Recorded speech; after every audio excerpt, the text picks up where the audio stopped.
Professora, o IPC, no último estudo que o IPC fez sobre Gaza, o IPC, para quem não conhece, é o órgão no mundo que estuda fome.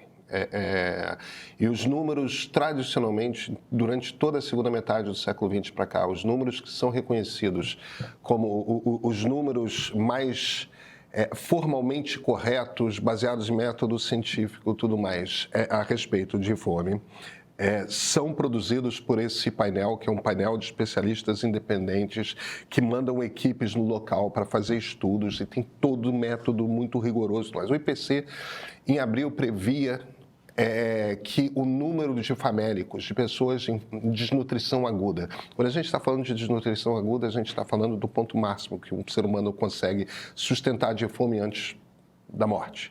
Em abril, o IPC não contava 50 mil pessoas com fome aguda no índice 5 em Gaza, mas previa que até setembro desse ano, a gente está chegando, agosto é depois da manhã, o IPC previa que ia chegar a mais de 600 mil pessoas, a mais de 500 mil de pessoas com fome aguda no ponto 5 em Gaza até setembro.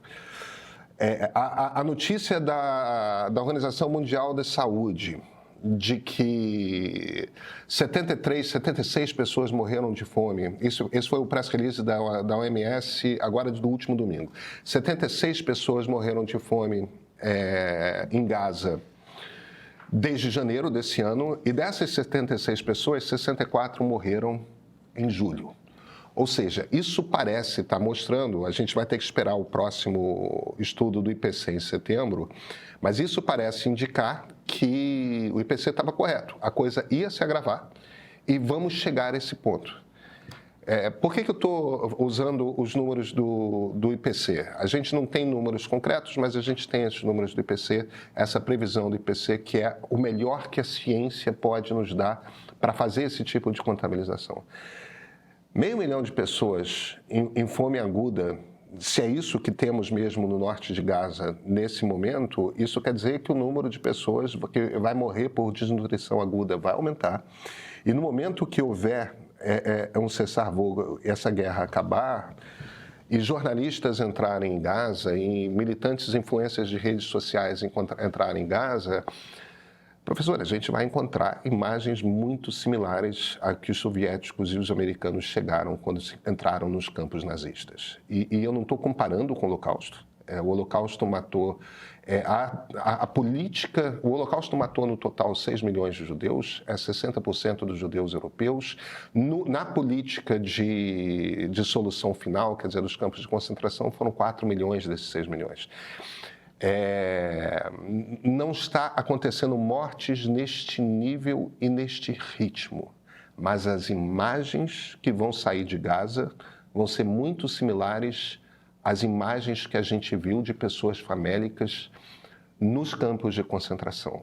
E mesmo que a gente não, mesmo que a gente considere, porque são disparatadas as comparações com o Holocausto, não é a mesma coisa, as imagens vão fazer parecer com que seja a mesma coisa. Porque é quase que inimaginável um governo democrático, e ainda mais o governo do Estado de Israel, fazendo com qualquer população humana isso. Que tipo de lógica se dá dentro do governo Netanyahu que pode produzir esse tipo de imagem que, obviamente, não faz sentido do ponto de vista ético você criar essa situação, não faz sentido do ponto de vista filosófico, porque das 3 religiões do livro, de longe a que produziu a filosofia mais humanista é o judaísmo, e não faz o sentido puro de marketing. Isso é entregar para antisionistas e antissemitas de todo o mundo Israel produzindo imagens que nem as imagens do Holocausto. O que acontece? Como que pode se dar esse tipo de decisão que não faz nenhum sentido nem dentro da lógica interna da extrema-direita israelense? Bem, é um projeto de poder. Então, assim, é muito claro, vendo a história, né, de Benjamin Netanyahu e toda a sua trajetória política, e é necessário, assim, entender um pouco da história dele enquanto político. Não estou dizendo que ele é um político de extrema-direita, né, ele nunca teve esse papel, ele sempre foi de uma direita democrática, isso até porque ele é do Likud, né, e o Likud sempre foi um partido da direita democrática, isso da sua fundação, nos anos 70, teve outros primeiros ministros além de Benjamin Netanyahu, então eu não digo dele e do partido dele, mas do seu caminho político. Ele sempre teve um plano de poder, ele sempre quis, tem até um documentário muito bom chamado King Bibi, que é exatamente o rei Bibi. Bibi é o apelido que ele tem na política israelense, do nome dele, Benjamin, então Bibi, e é esse plano de poder. Só que ao longo do caminho, para atingir esse plano, esse objetivo de ter um poder praticamente ilimitado, ele foi tendo alguns desafios. Primeiro, ele tem acusações de corrupção, então ele é réu em processos de corrupção. Então, esses processos estão correndo hoje na justiça e ele tem um foro privilegiado. Hoje ele é julgado pela Suprema Corte de Israel e é possível que seja condenado. Então, é possível que ele vá à prisão, ele seja preso por corrupção.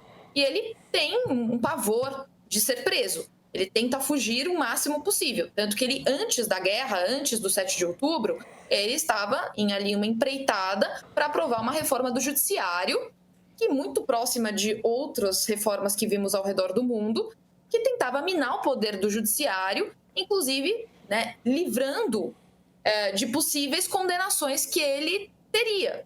Ele poderia derrubar, junto com seus aliados políticos no parlamento, decisões contrárias a ele.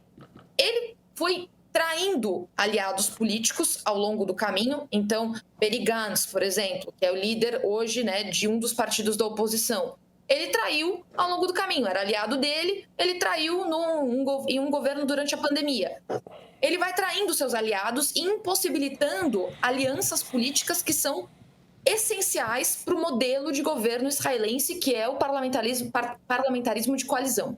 Então, ele precisa dessas alianças. E ele vai traindo esses aliados para se manter no poder. Só sobra, no final das contas, os partidos de extrema-direita e os partidos ortodoxos. Os próprios partidos ortodoxos ele já traiu, que saíram do governo agora, recentemente. Por conta, o quê? Do serviço militar dos ortodoxos, que vem sendo discutido no parlamento por conta da situação de guerra.